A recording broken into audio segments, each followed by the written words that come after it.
Hello, good people. Welcome. This session is about migrating to events. So if you are planning to go to the cool session, you're in the wrong room. But I will be talking about the events that Microsoft ships with the product and how to use them. This is me in my winter shape. I'm from Iceland, so you have to have two faces. You might see this one sometimes, you might see that one right here. It's good to have the both versions. I am an employee of Advania in Iceland, one of the biggest IT companies up there. I'm also a blogger on Dynamics and an NAV MVP. Last spring, I got the chance to be certified, and I took that chance, so I am also a credentialized professional for Dynamics. Now, this is what we will be focusing on today. 4 goals. First, we'll be looking at the events that Microsoft is shipping with Dynamics NAV 2017 and Dynamics 365 for financials. Then we will dig a little deeper into when events are executed, and when they are executed, what data is available at that given time. We will spend probably most of the time looking at this one. Our third goal will then be to show you a few examples of how we can modify what we have usually done with customizations using events. And then finally, because this is a developer conference, and I'm going to show you a little bit of a few things that interest me in the NAV and the new platform. So first goal, what events are shipped with NAV and Dynamics 365 for financials?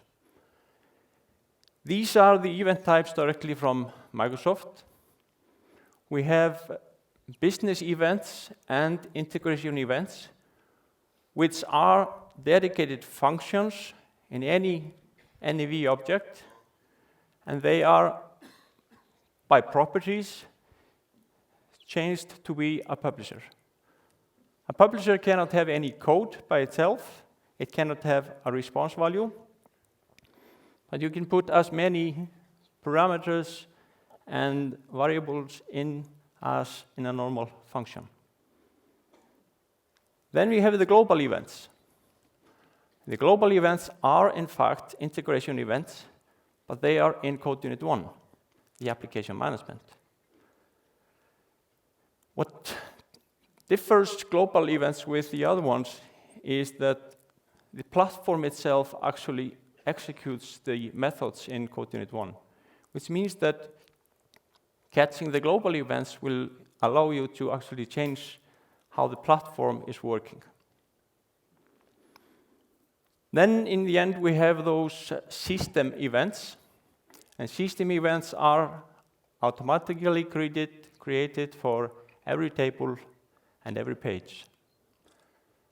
So the user or the developer doesn't need to do anything in code to activate the triggers or the events that are fired for those 2 object types.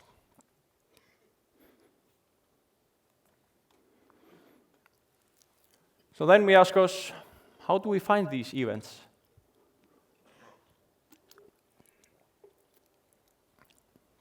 Well, Microsoft does not have any public list of events on their websites. So I suggest these 2 options. One is just to go into a code unit, create a new function, mark it as a subscriber, tell the function which object you want to subscribe to, and then list whatever publishers are available.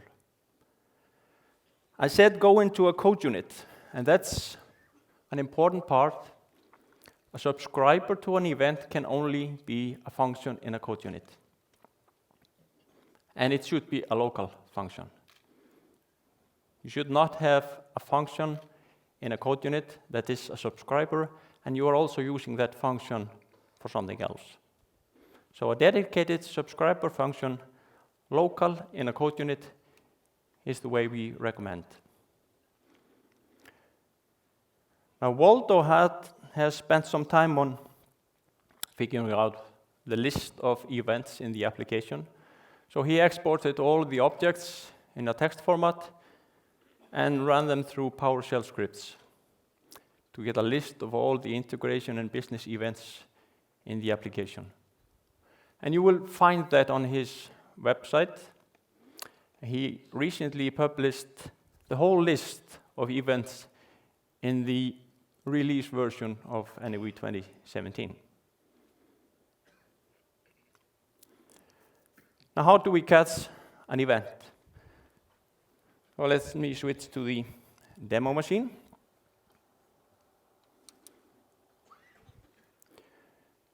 We are in a code unit, and we go ahead and we create a function.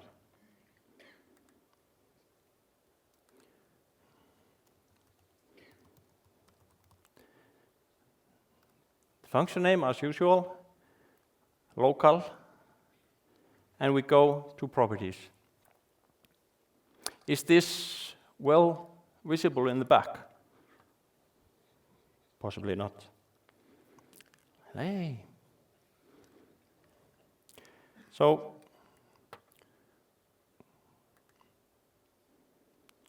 we can, let's see if we can make this happen here. We change this to be a subscriber.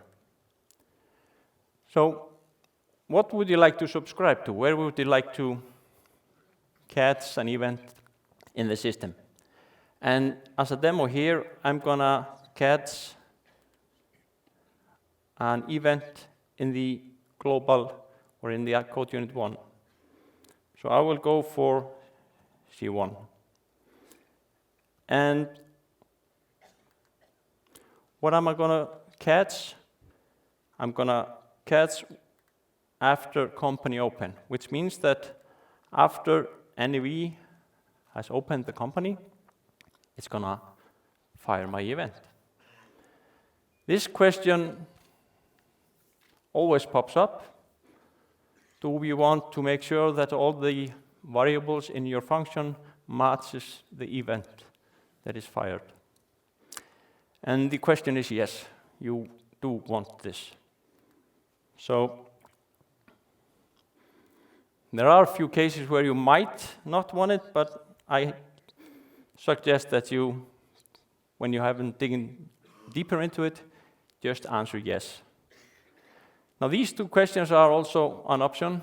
If the customer license doesn't have permission in the object, in this code unit that I'm creating, what should happen? Should we display an error? Or should we just skip the subscriber? And I usually change this to skip, just to make sure that even if I have the code in there, if it's not licensed, I don't want to use it. Then the second one is this object, this code unit 50,000, is in the customer license, but the current user doesn't have permission to use it. So what do we want to do then? It's more likely that we would like to raise an error in that case. So we have our subscriber ready. And we can start writing code. Let's do a simple message. This should always be the first code to write on a session, isn't it? This is my first session at NAV TechDays, so this must be the first code. Save this one, and let's reopen the company. And it should say, hello world. Happy? Pretty simple.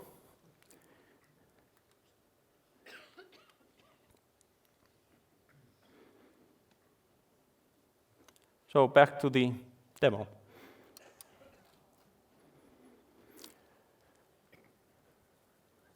This was a simple first goal, just with the basics. Our second goal is a bit tougher. We will be asking the question, when are events executed? And when they are executed, what data is available?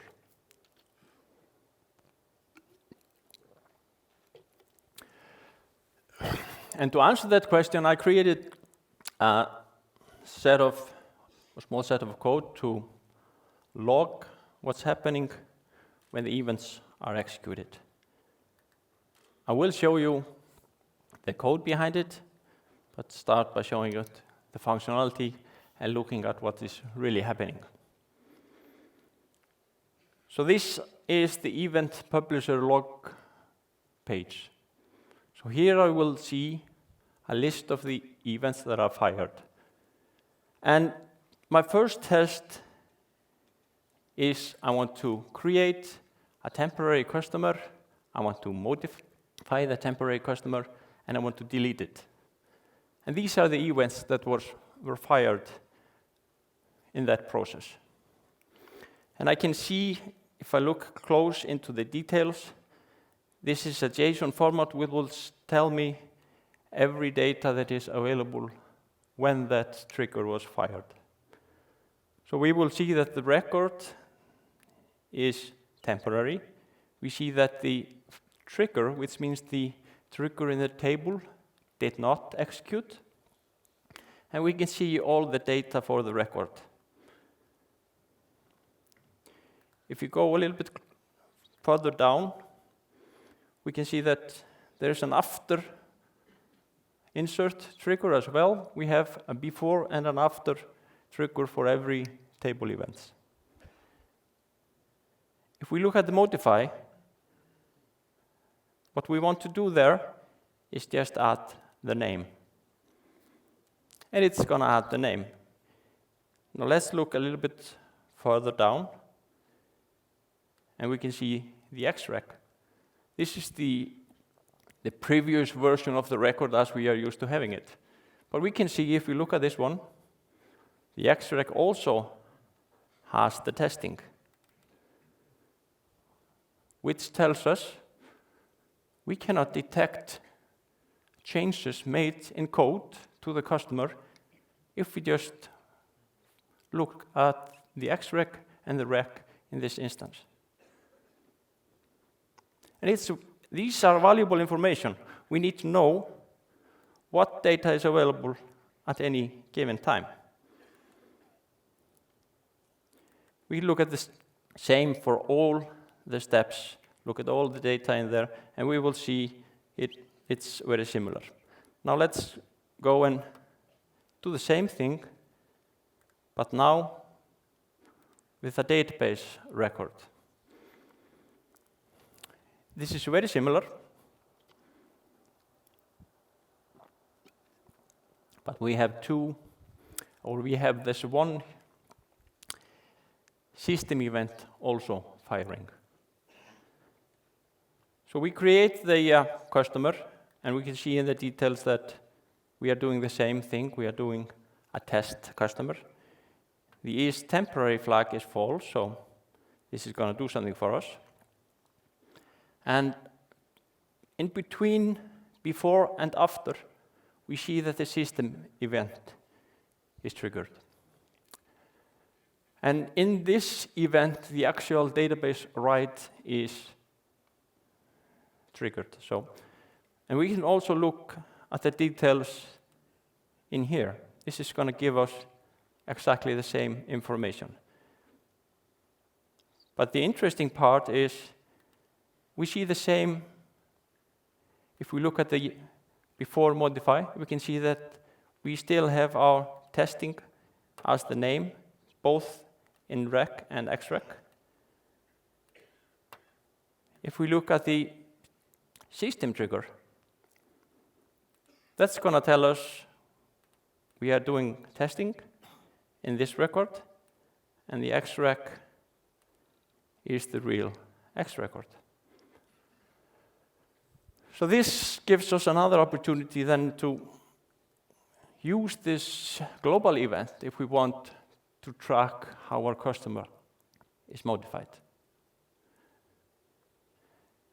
There's one important thing to know. After customer modify really means after the customer has been modified. That is, the record in the database has been modified. If we look closer to the details all the way down here, I'm also logging, well, not in here. Let's go down here. In this case, I'm logging the record.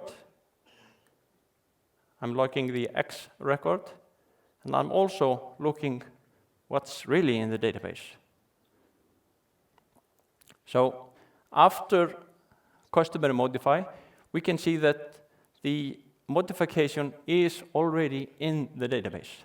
So the modification has been done, which really means that if you want to affect the data that is being written when you do a modify insert, you have to do it on the before trigger, or you have to use the system event. The after triggers in the tables is for things to be done after the fact.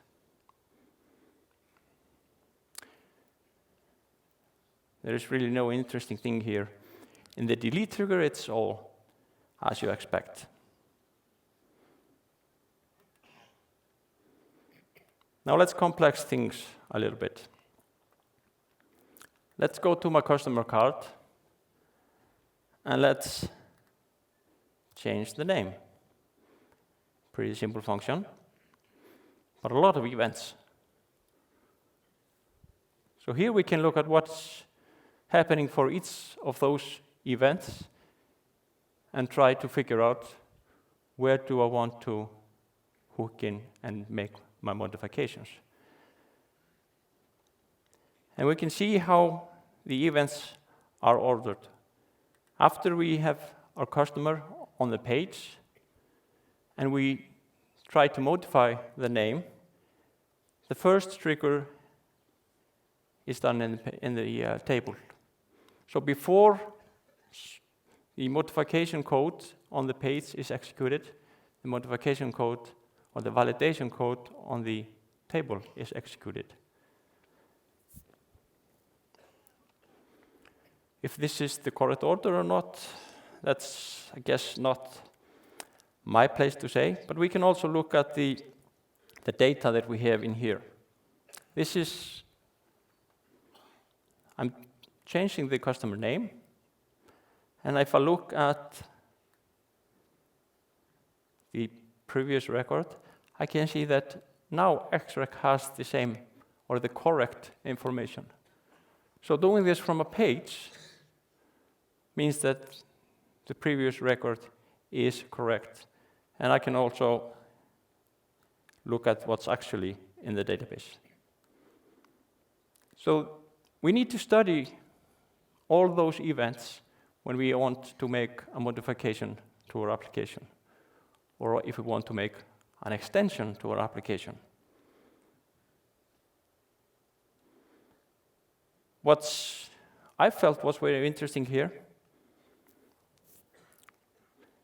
is we actually have 3 database modifications for this one change we did in the page.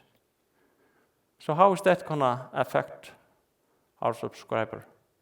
We're going to have 3 execution of events for a single modification. And we also see that we have, from the customer point of view, we have 3 modifications.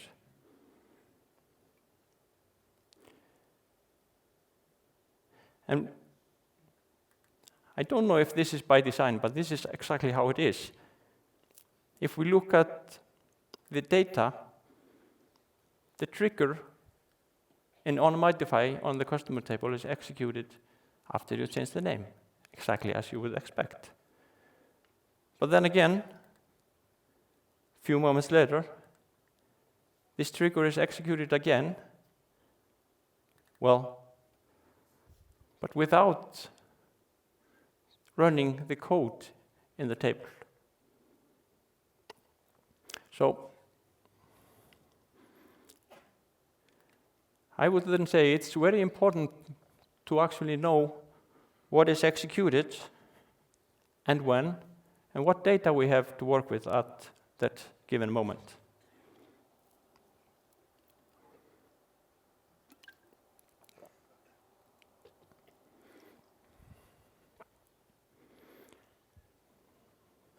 Now let's go to the next test, delete these records, and let's post an invoice, a sales invoice. We'll sell our usual bike.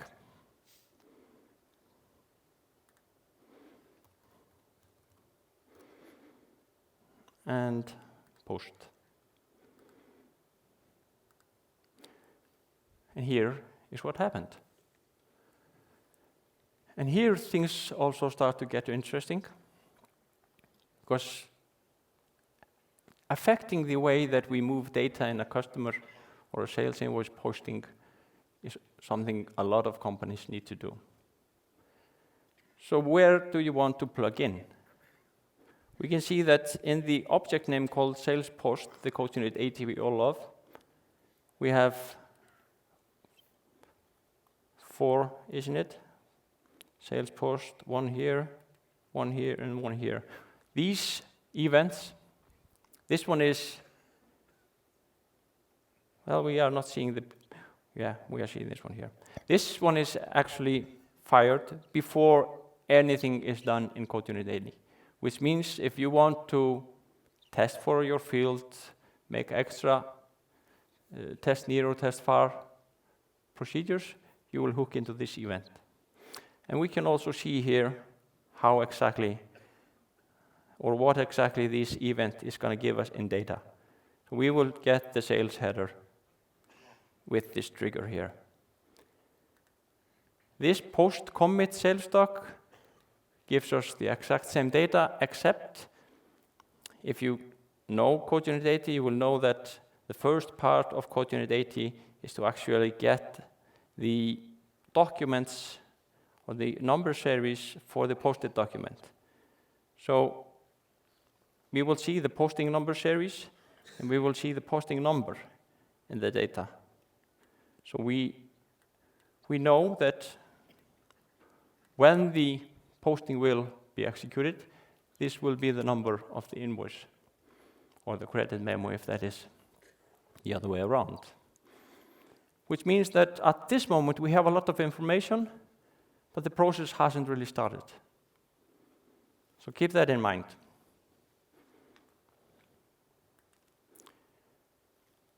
Then we are inserting our sales invoice header. We are, of course, having our global trigger also firing for that one. And we can, of course, study all the data that is put in there. We have the after. And then we have our customer ledger entry created. We can also see that after the customer ledger entry has been created, the sales invoice header is updated.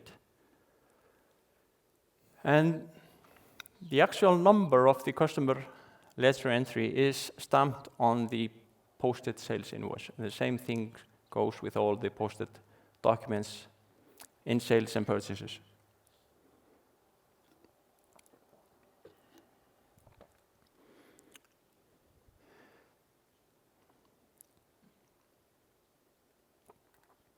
And then finally, after the document has been posted, we have another event telling us it has been posted, and we get a few parameters.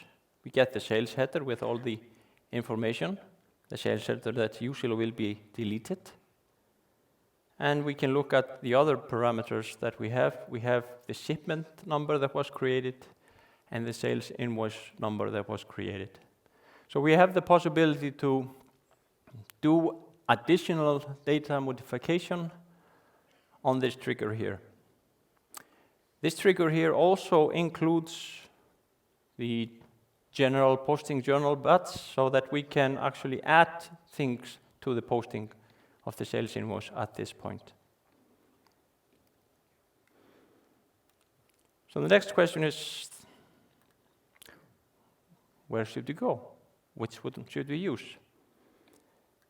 And before we go there, let me talk a little bit about that one.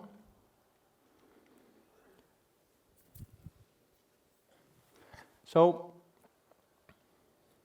what we learned from this slide that we just looked at, the publisher functions are executed quite frequently. We have a start events, before events, we have an after events, and we have a global events. So there's a lot of places that we need to look at when we have to decide where we want to put our subscribers. Let's see how the logging demo that I created is done. So we will now dive a little bit into CAL.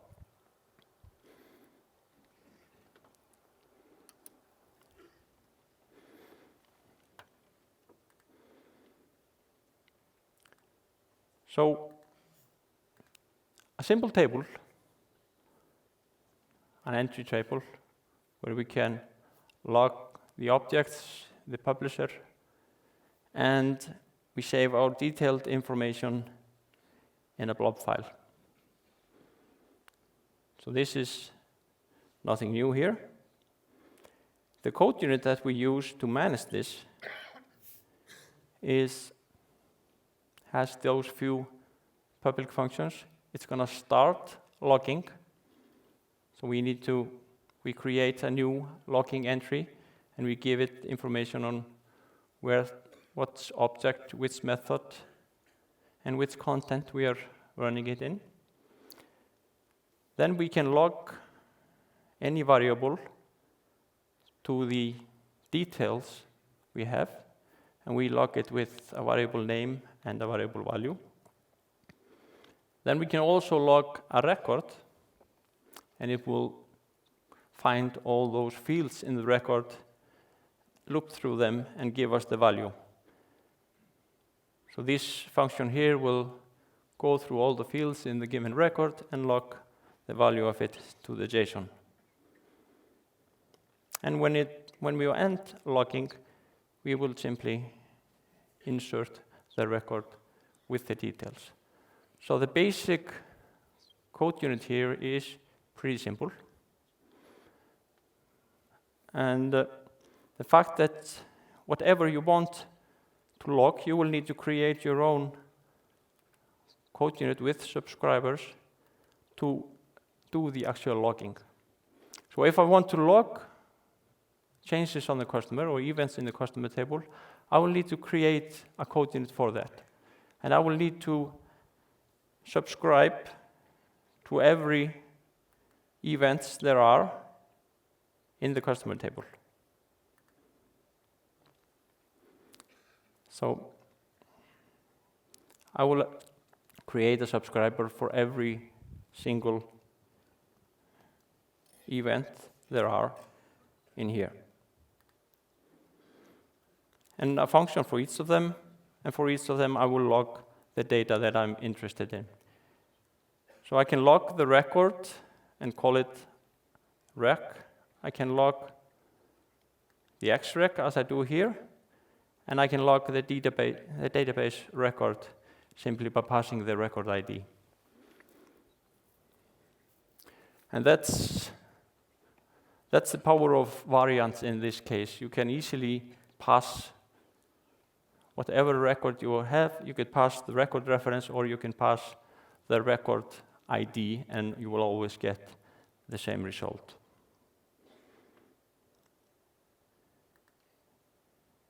If we look at how we log the sales posting events, it's similar. We hook up to all the events in CodeUnit 80 and we log what is going on.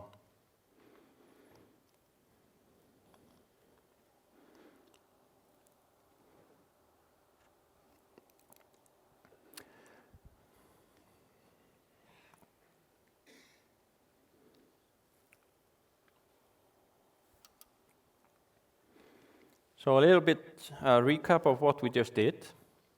We created the temporary customer and we saw how the events were fired. We created a real customer and we saw all the events.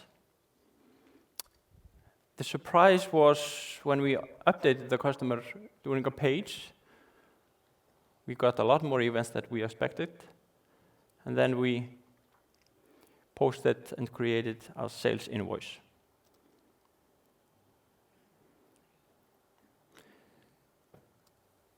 So now let's look at some of the examples of how we can change customization over to events.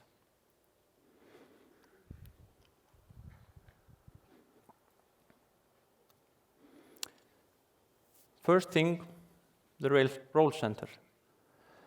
There are a few scenes that I decided to show you guys. First thing is the question about the role center. This is my role center in my Windows client. And what if I want to have another role center when I log in through the web client or even through the phone client? So I'm using my business manager role center in here. And if we like to use the events, we can actually create a user profile selection where we can have different profiles based on the client types. There is a global event that is asking for the profile ID when you log in. But there are two things you need to be aware of to make that event execute. You cannot have any default profile, and you cannot have a profile ID in the user customization table. So if you clear that out, this event will fire and you will be able to do whatever you want. And as an example, this is the web client. This has a totally different role center than we had in the Windows client. The phone client has yet another role center. And the tablet client, yet another one. This could be a pretty powerful thing because users have different roles when they sit at their desk or when they look at the phone. So you should be able to expect a totally different experience based on the device you are holding in your hand. And let's look at how this is done. Let's see, here we are. The code here is pretty simple. We hook up to an event, a global event. Let's see how that is. And that's a global event in CodeUnit 1 called on after get default role center. So that event will fire, and we will use our new table where we can select a profile based on the client type, and we will answer with the default role center. And everything is as it should be. Pretty easy code, pretty easy event, but a very, very powerful one. and no changes to the standard code.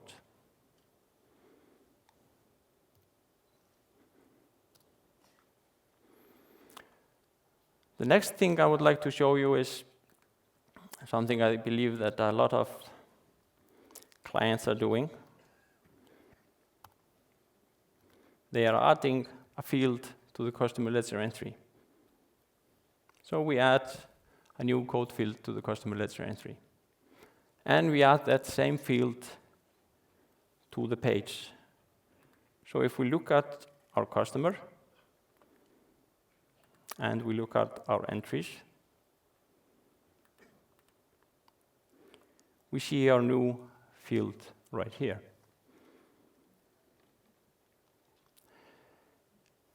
However, you should also know that a field in a ledger entry table is not an editable field. But still, in some cases, you would like it to be editable. For example, you can change the due date in here, but you cannot change any amounts or currencies. So I want to have this editable. The edit function is done in the standard through code unit 103. And this is an issue that we will sometime find, that there isn't any way to hook into this code. So we have to find another way to catch an event and do that modification. And in our case, and sometimes we need to just accept that, we need to create, let's see, almost a copy of the code in the code unit we saw earlier.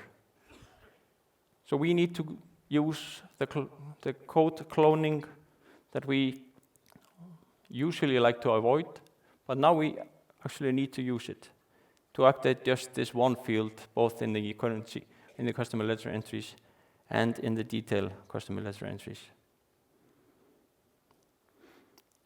And we are subscribing to that field on that page. So we are subscribing to what happens when we change the value of the field on the page. So after the data is validated on the page, we go ahead and run this code to update the protected tables, which also means that we have to have our permissions in hand.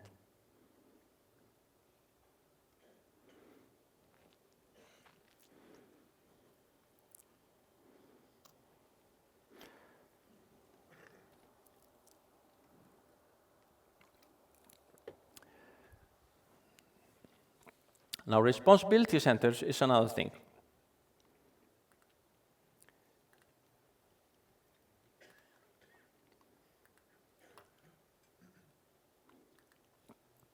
A lot of companies, bigger companies, like to segregate their business or divide their personnel depending on responsibility centers.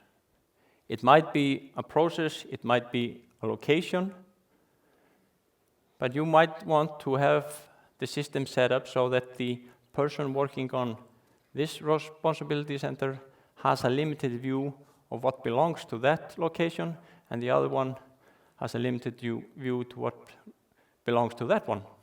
So, and the other thing that comes along with having different locations is, of course, we have different printers. You have one printer in location A, and you have one printer in location B. And you guys who know the standard printer selection, we can only select printers by user. So now we would also like to be able to select a printer based on the responsibility center. And instead of going into the printer selection table, adding the responsibility and changing the primary key, which I believe you cannot do with an extension, you need to add your own printer selection based on responsibility centers. And this would be an example of that. And what event would you like to use to activate this one. Here's the example. We have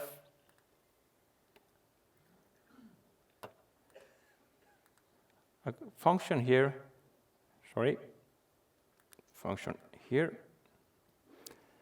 that is catching the global event on find printer. And that global event is going to give us the user, and it's going to give us the report that it's printing. And we have to ask ourselves, does this user belong to a responsibility center? If that user does belong to a responsibility center, we will go ahead and find the printer name for that responsibility center and return it. But if that user has already specified printer in the standard printer selection, we would not like to override that one. So this is an easy example of how you can apply or change the filter or change the behavior in the find printer function.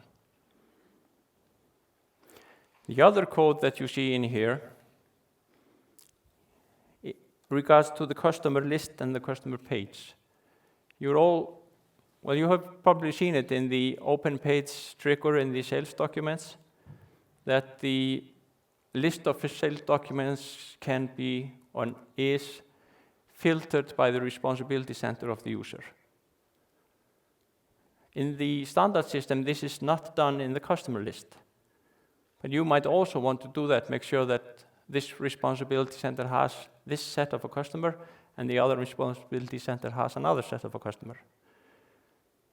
So in that case, we can easily hook up to the on-open page trigger in the customer list and the customer card and apply the filter in the same methods.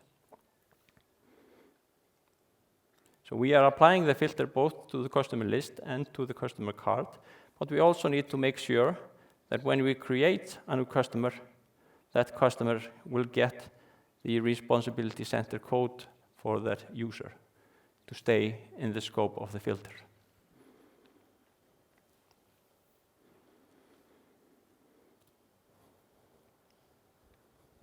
Now let's step it up a little bit.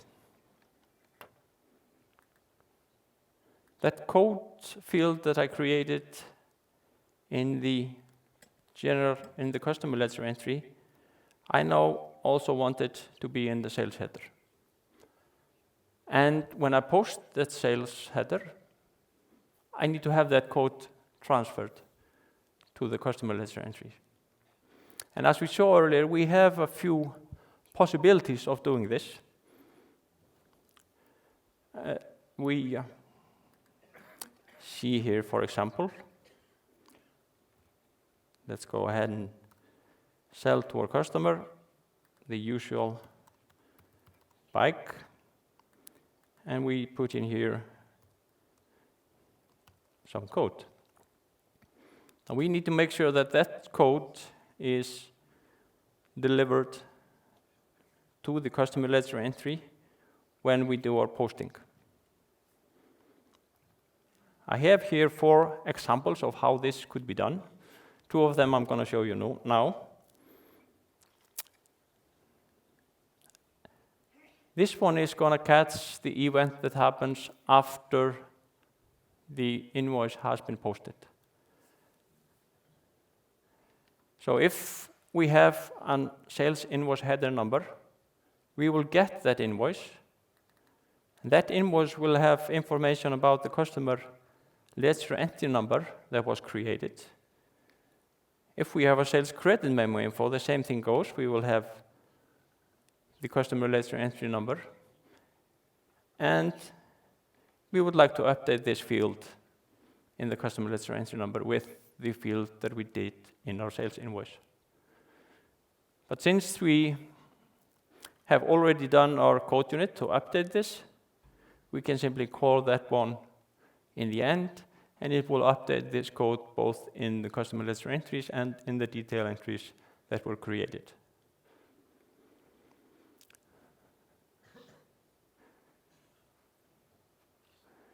Now we should always see, does it work? So we will take our sales invoice and post it. We'll look at the customer.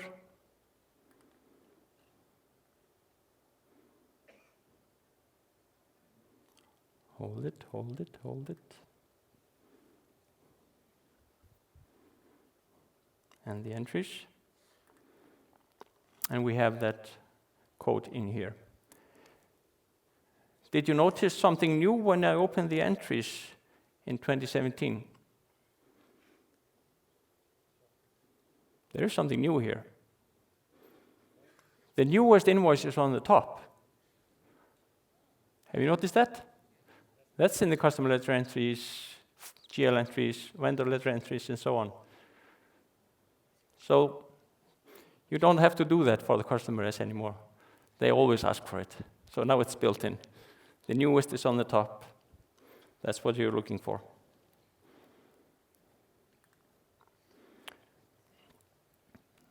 Now let's look at the other way, or way number 2 to do this. Doing that method means that we, of course, have to update a record that has already been inserted. It's an extra database operation.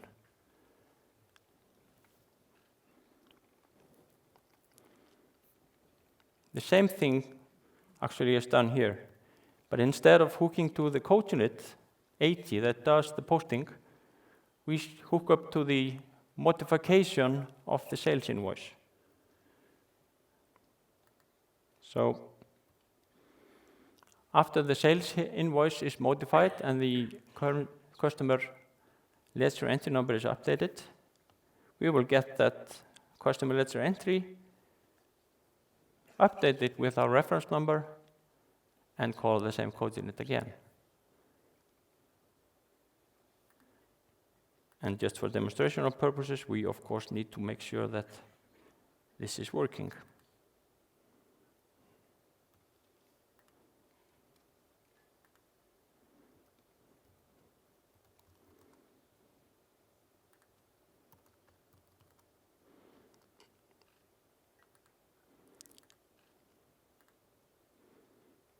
And now we can go yet another way to find these things. There's always more than one way in NAV. And we can show that we got our code as well this way. So which one is the better one? Which is the right one? Are they both the wrong way to do it? I will suggest 2 more options just a little later. But you should be able to see that we have more than one option of doing things.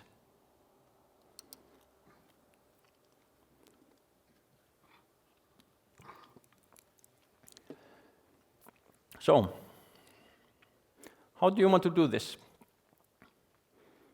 First thing, you have to map all the events that are executed in the process that you need to change or modify. You have to be really creative in figuring out how that old code modification or the whole old code customization can be updated and changed. We, of course, need to think about different client types and the cloud.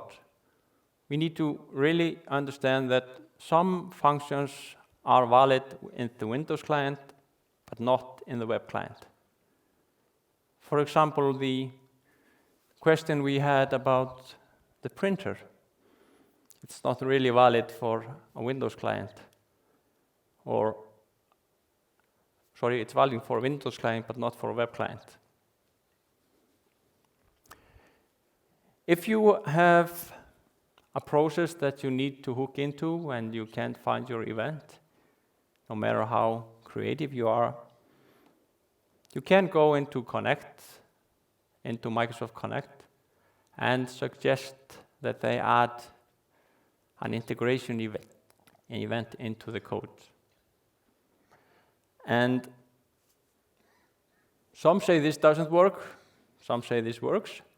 My experience is that if you are building an extension for Dynamics 365 for financials, and you need an integration event to make that extension work, Microsoft is very likely to listen to what you have to offer.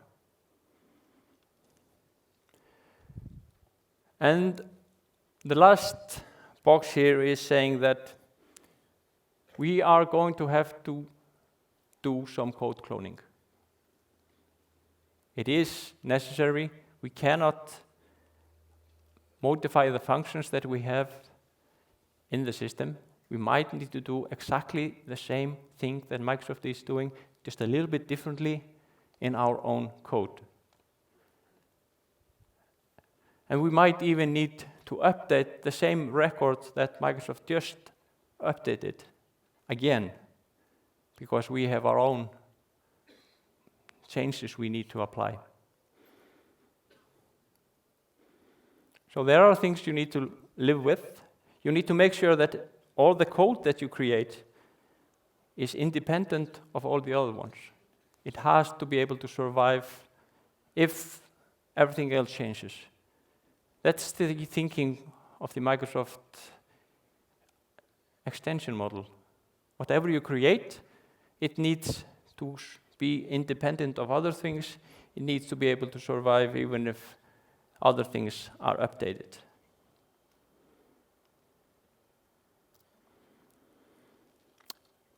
Now, I would like to spend some time talking about things that I find interesting about development, which will include those two more options for the sales posting. Now, we have some changes in our environment that we are setting up, different to what we used to have in our own classic client in 2009 and older. We have something called the server cache.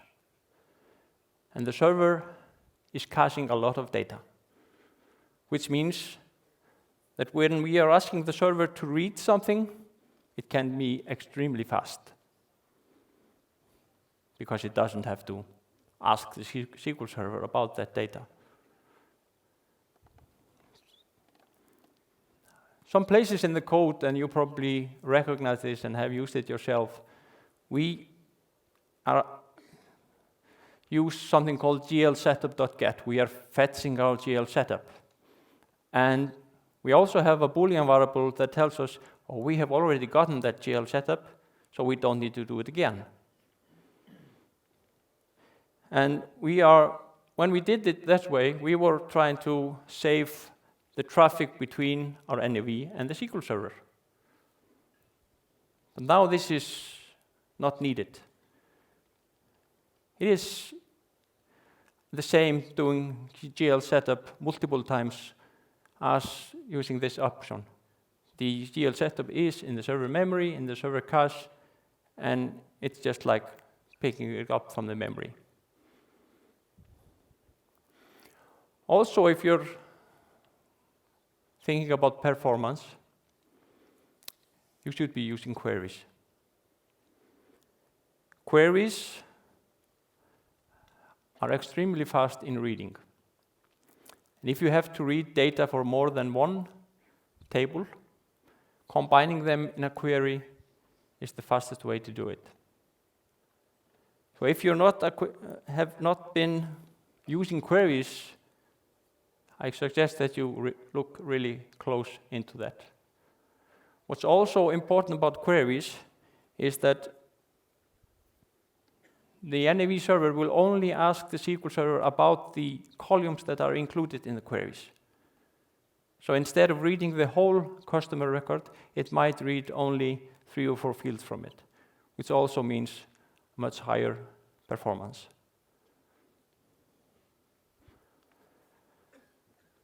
Temporary tables that are now stored in the memory of the server are really useful. And try as well as you can to use those temporary tables for all the heavy lifting, for all the processing, to create the final result before you actually go ahead and publish them to the SQL Server or create the actual records. And finally, I want to talk about single instance code units. They are like a memory bank. You can put things into a single instance code unit, and it will survive as long as the client is running. So put things into a single instance code unit is like putting it in a shelf somewhere, and then you can pick it out somewhere later. In the keynote here earlier, we saw that they are using this method in the notification framework. Thomas did put 2 entries or 2 values into a single instance memory bank in the notification framework. And then later he was able to pick it out of that same memory bank. So what I'm showing you here is nothing that they are not using themselves.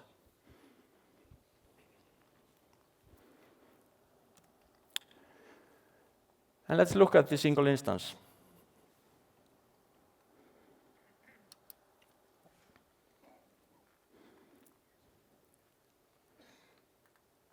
I have here 3 single instance code units.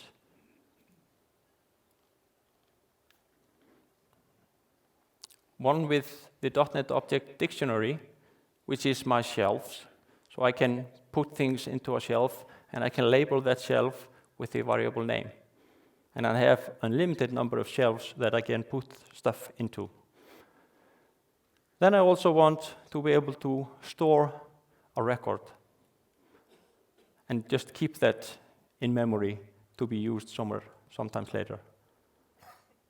And then the third one is about keeping one set of a temporary record in memory where I can use the same temporary instance from different objects. Let me dive a little bit into that one. The dictionary, just to show you how that is done. Zoom in a little bit. This is the .NET Object Dictionary. It can handle any type of data.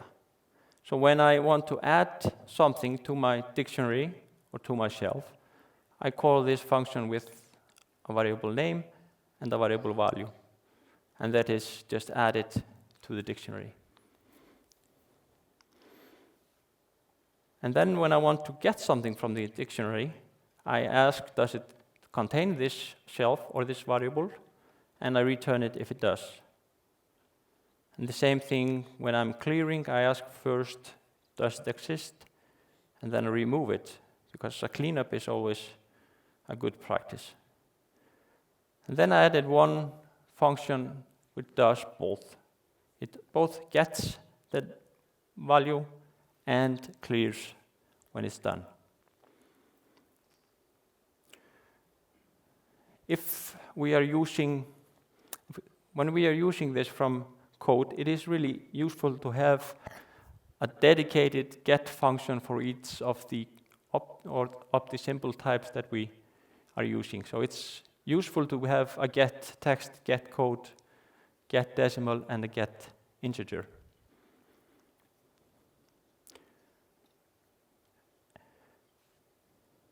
The code unit itself, in properties, is said to be a single instance. But I also like to make it clear in the name of the code unit that it is a single instance code unit.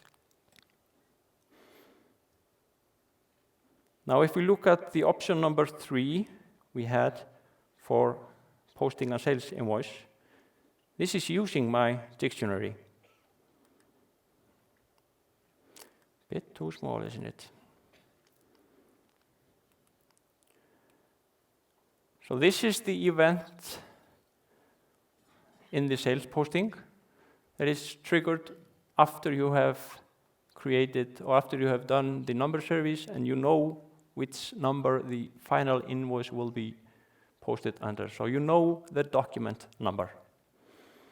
So I'm gonna save this posting number here into one shelf. Then I'm gonna put my code field into another shelf. And these are the variable names. The variable names are defined in functions in the bottom. It's very important not to use a text code for variable names in every instance you want to use them. If you put this behind a function, you can be pretty sure that a spelling error will not affect your code. And then what we want to do is we want to catch the event before the customer letter is inserted. And when the customer letter is being inserted, we simply ask our dictionary, do you have something for this document number? Or let's say, what is your document number that you are storing?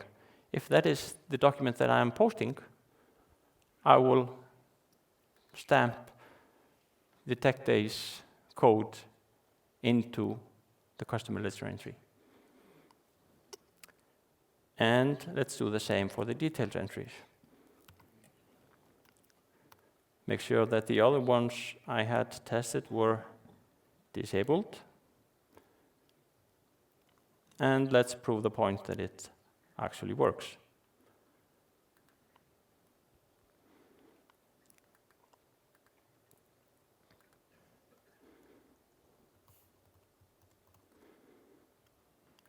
Selling the same item once again and post.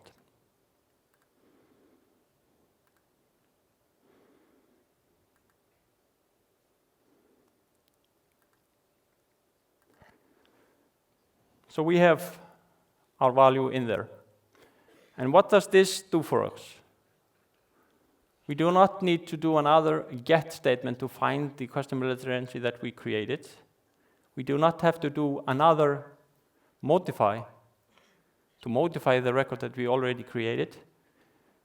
Just by asking a question before the process starts and saving the answer for that question, we are able to use that answer anywhere in the process after that.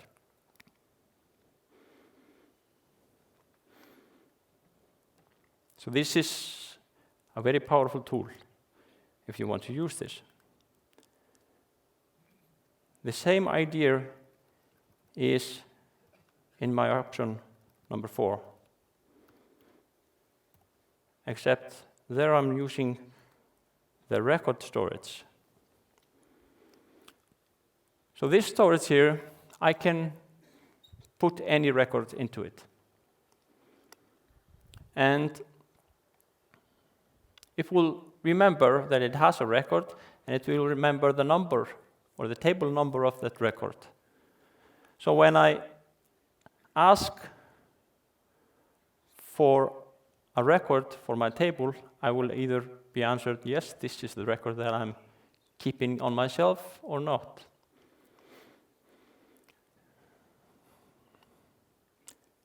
And I must say, this is one of my favorite functions in the whole system, where you can throw a variant into a code unit 701, and you will get the record ref as an answer. So you can throw a record in there, you can throw a record reference in there, or you can throw a record ID in there, and you will always get your record back.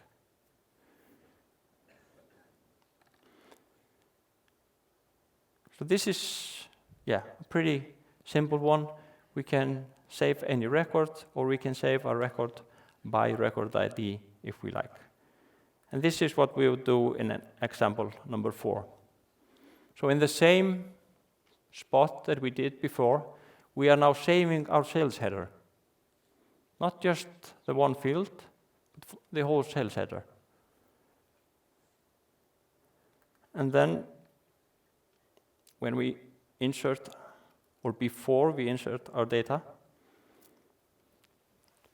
we are going to get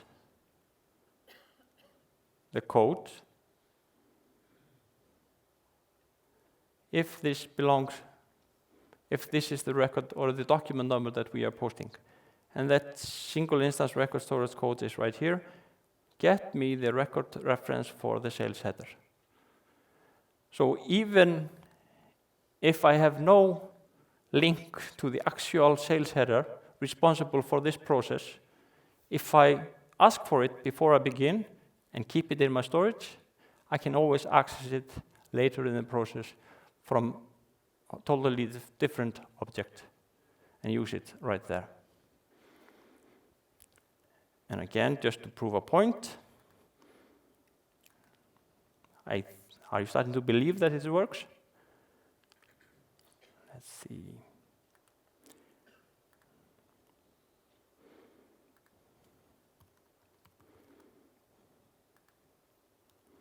Now I'm getting lazy.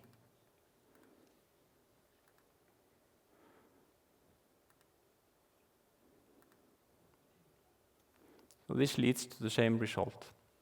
So we have now seen 4 possible ways of catching an event and doing what we need to do. And what to choose, what to do, you probably would like to make sure that the method that you choose works on all client types. And you want to make sure that you have the best performance possible.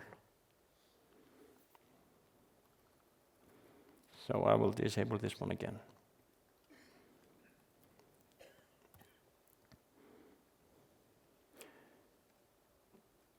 I'm also using this as an example in the user interface. So I go ahead and I want to create a sales invoice for the Canon Group. And you notice that the Canon Group has ship-to addresses. And I find out that the Canon Group has ship-to addresses. I'm likely to want to use one of those in my sales invoice. So I'm asking a question of the user, which ship-to address do you want to use? I want to use this one, okay. And it's applied to the invoice.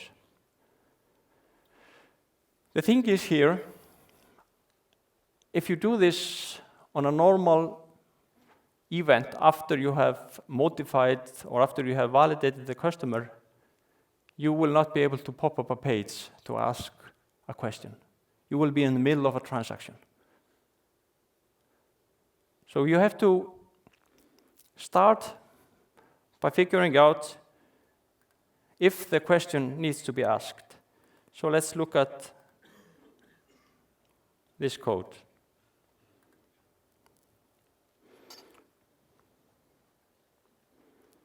So before we validate the sell to customer, I'm going to check if that customer has ship-to addresses. Then I'm going to filter on it, and I'm going to run the page. And if the user selects one of the addresses, I'm just going to store it on my shelf. Because I know I need to use it later. I cannot apply it now because we have 3 or 4 validation codes coming after this one that will override my selection. So let's keep it here until the end. And we have two ways of creating or applying a customer to a sales invoice. We can also be doing it directly from the customer card, so we will need to catch a before insert trigger. So if the filter is applied on the sales sell to customer number in here, we are also creating an invoice for that customer. And we also like to ask the question before. And then, after the sales invoice has been inserted, we make sure that we clear the value from our shelf, from our dictionary, to make sure that it doesn't interfere with the next invoice being created.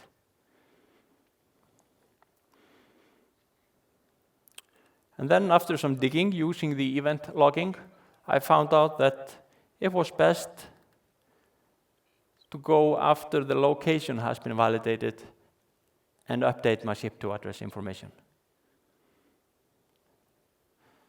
So after that has been validated and I have something on my shelf in my dictionary, I can apply the sales or the shipment address to the sales header. And this is also, in this case, done with code cloning. I'm not validating the ship to address in the sales header. So then, again, we need to live with code cloning, and we need to ask the question before the transaction actually starts.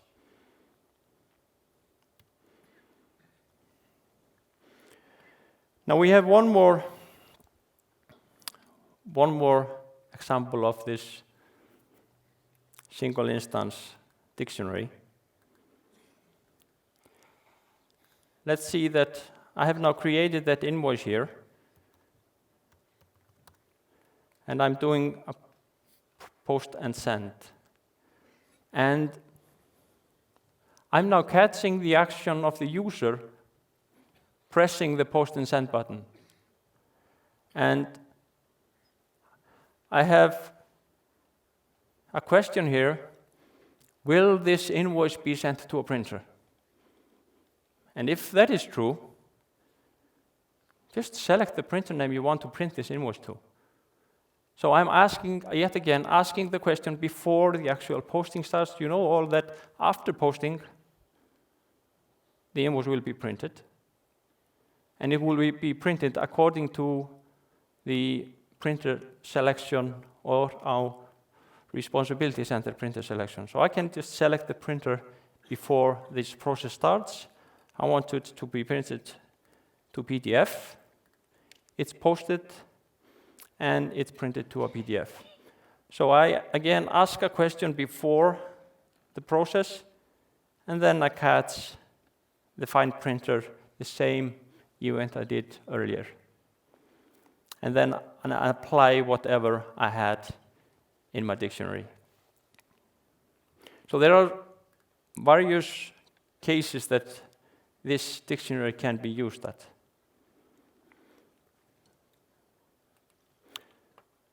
The last single instance dictionary is about temporary tables. And I told you you should be using temporary tables as much as you can. And the fact is you can have many instances of the same temporary table. Let's say here, for example, we have a page which has a record in here, and then we have fact boxes. And how do you get access?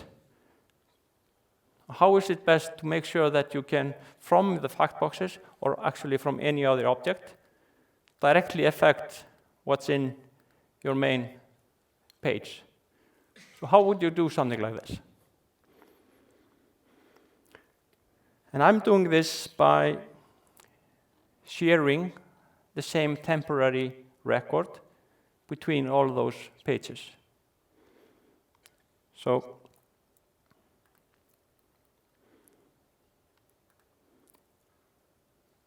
in my pause items table, I have a function that accepts my temp pause line. And I use the copy here to make sure that I have the same instance.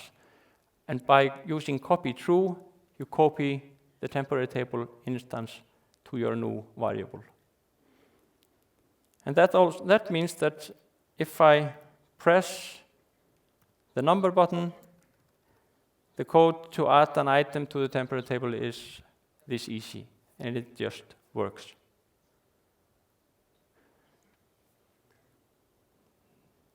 The same idea you can apply to a fact box. Let's say here, for example, I go and I create a sales invoice for my usual customer, and I want to add a link which is just some file. Let's put in a train ticket. So I have created a link for my sales invoice. I've hooked up an event to make sure that when I create a link, I am looking for the master record behind the link. So I have a secondary link in my record link table which says that if I add things to a sales document, I want a secondary link to my customer. And the secondary link is a record ID. And how would you, on a customer card, link a record ID from the customer to the fact box? Another challenge. So here we also need to be creative. And this is an example of how I use a single instance code unit to save a temporary or host a temporary instance of the record links table. So when I open the fact box on the side of the customer card, I initialize a temporary record in a single instance code unit. So that one now is deleted, cleared, and I copy the instance between the single instance code unit and my fact box. So now I have the same table in both places, the same instance. Then, when I have the current record of the customer, and this is catching the event from my customer page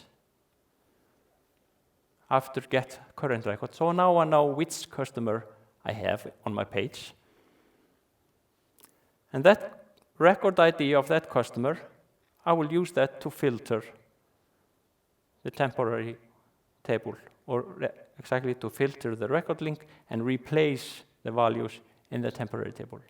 So that the temporary table will now have all record links that have a secondary link to my customer. And I don't need to do anything for the fact box, because the fact box has the same record, so it will just automatically be updated with the temporary record in there. So let's see how that one looks. Here I have my source table here is, my source table here is my record link. It's gonna match my temporary table. But in my code, I'm gonna want to clone my temporary record link with what's in the memory.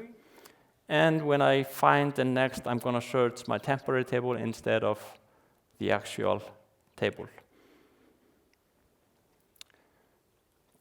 So that means that you can now put a fact box on any record. It doesn't have any direct relation with that record. Even if you cannot add the fact box link and make that work correctly, you always have another methods of doing it. So that's why I really like to use a shared temporary tables. Now to my final demo. I am taking a list of customers, and I want to group them by the posting group. So I want to count how many customers I have for each posting group. And I'm suggesting 4 possible ways to do this.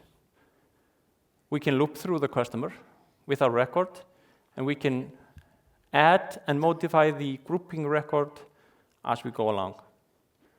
This is directly database records, which we'll be using in the first method. The second method, the one to the right, I create a query.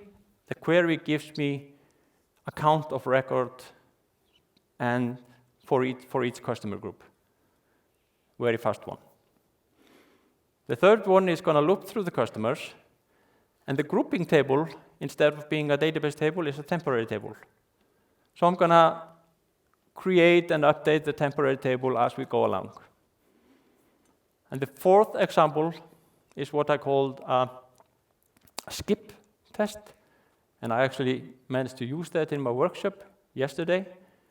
So I'm sorting the customers by the field that I'm grouping. And I find the first one, count them all, and then I find the last one.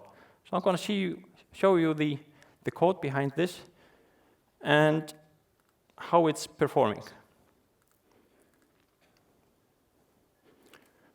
So let's go again to the demo machine.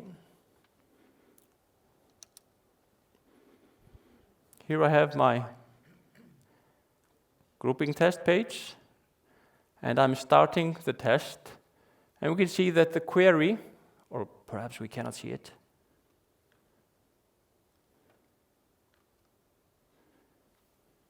The query test is pretty fast. It's a matter of milliseconds. The temporary test where I group things in memory, that is pretty slow. I'm reading through all my customers, looking at the result, and seeing or counting the keys. Now look at the skip and count test. It doesn't even register, it's so fast.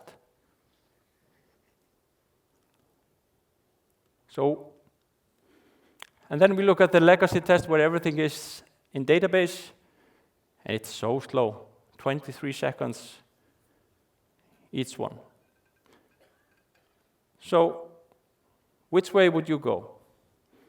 When do you want to use the query, and when can you use that skip and count methods?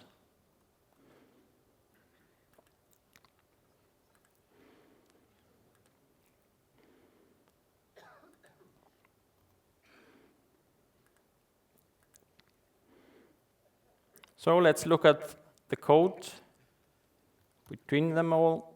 This is the legacy code. It's just looping through the customers, inserting or updating the grouping record.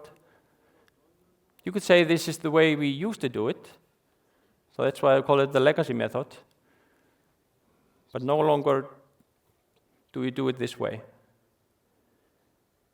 The difference between the legacy method and the temporary is that the grouping record is now a temporary thing, which means we are mostly reading from the database and updating our temporary grouping table. And in the end, we write our temporary grouping table to the database. I suggest, or I think that a lot of you are actually doing things this way. Now, if we have a query, it's pretty simple. The query delivers customers, customer group, and the count. So it's just call the query and insert the grouping table. That's it. But the skip test is a little different. We sort the customer by the posting group. We find the first. We go into a repeat look and we filter all the customers based on this posting group. And then we just count them. After we have counted them, we find the last one and release the filter. So the next one in our repeat loop will be the next posting group. So this is the least number of reads we can do to create this grouping. I believe Microsoft is using this in one or two places. But it's a very fast way of grouping data or making sure that you do something only for this set of records.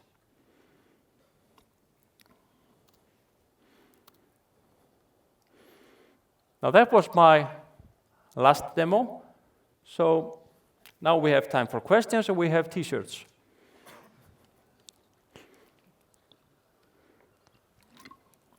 There we have one. Hi there. As we start to put more and more code into event subscribers, it would be useful for any given event to be able to see a list The question was, when we create more and more subscribers, is there a way to see the list of subscribers? The answer is yes. There is a page in the Untitled client. Let's switch over to that one. That you can start from the debugger here. In the tool, it's called the event subscription, and it will give you the list of all the subscribers you have in your system today. It is possible to have an inactive subscribers, which means that you think they work, but they don't. And I suggest that you look at the session at Valdo tomorrow to see how to manage those problems. And we have a t-shirt.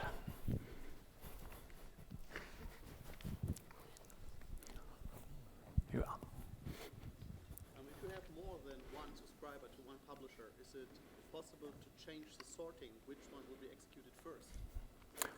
Okay, the question was, you have more than one subscriber to the same publisher. Can you in any way affect the way that they are executed? And that question is no, you cannot.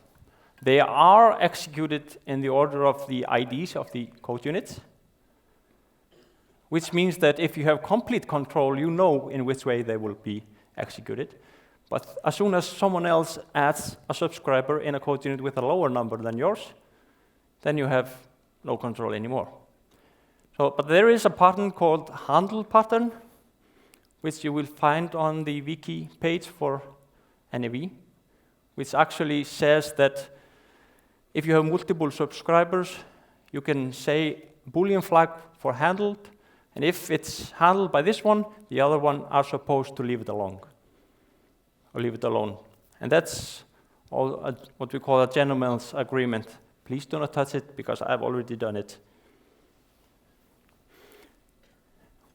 When you use the third approach with using dictionary, and you start posting two documents simultaneously, can values get mixed, and first document get the value from the second document in the end? All right. The question was if the dictionary can be mixed if you post two documents at the same time. The single instance objects that I was showing, they belong to a session, which means that another user in another session has another set of dictionary. So the data will never be mixed between between users or between sessions. And a single user cannot possibly post two invoices at the same time in the same session. So I can't see any problems using that method.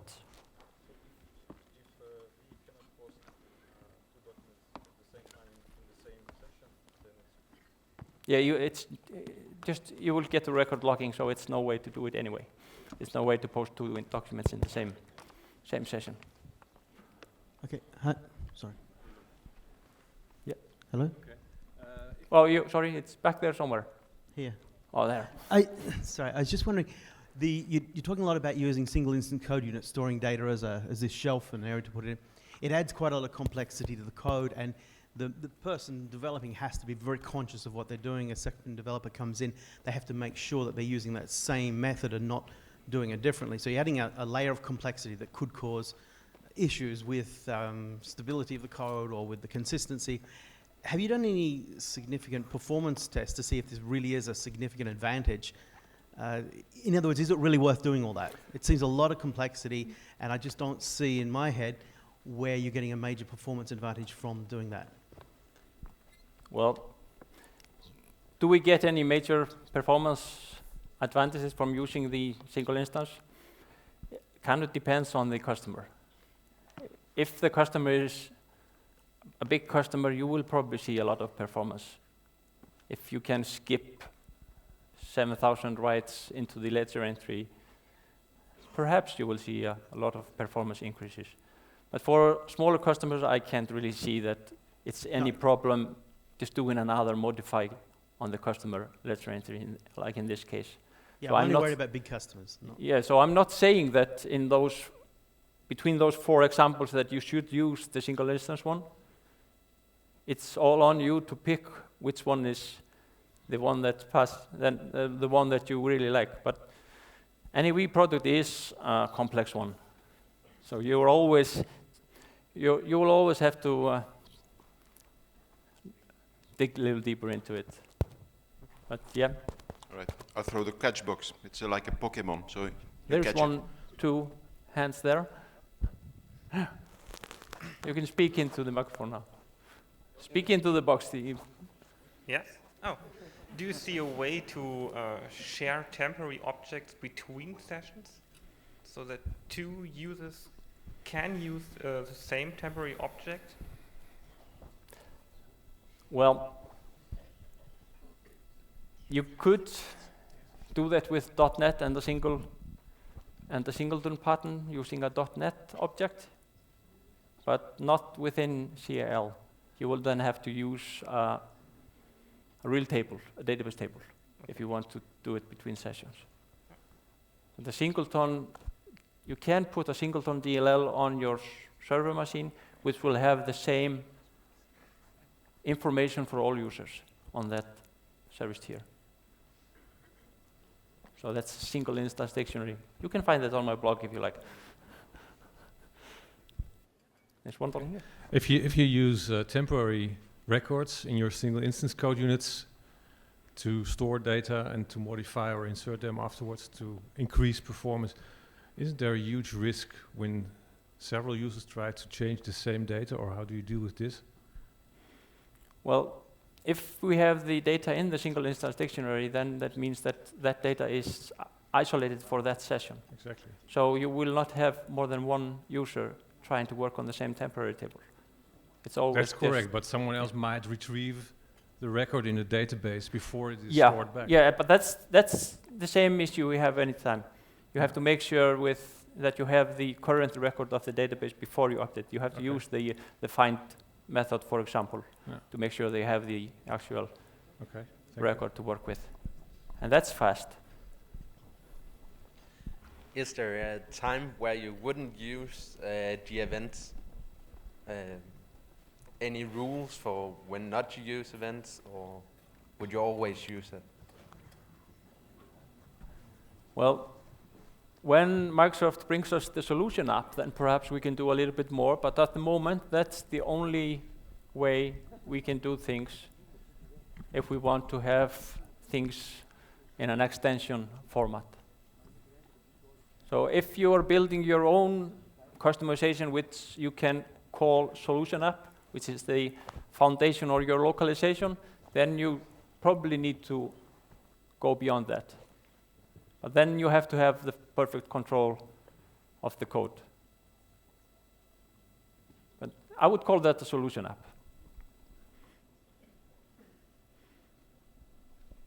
And that's it. Yeah, I will ask one more. All right. Sorry, yeah. can I ask one more? Event publisher has property to pass global variables. I understand that this is not used anywhere in standard, and is it something bad or? It's integration events can do this. Business event cannot. Yes, it can include globals. It's never used in standard. It was put in by Microsoft because of a pressure, I believe. I don't think you should use it. If you need something of the variables from the sender object, you should just add it to the publisher function as a local. So it is there. I don't recommend that you use it. Okay. So that's it. Thank you all. It's been a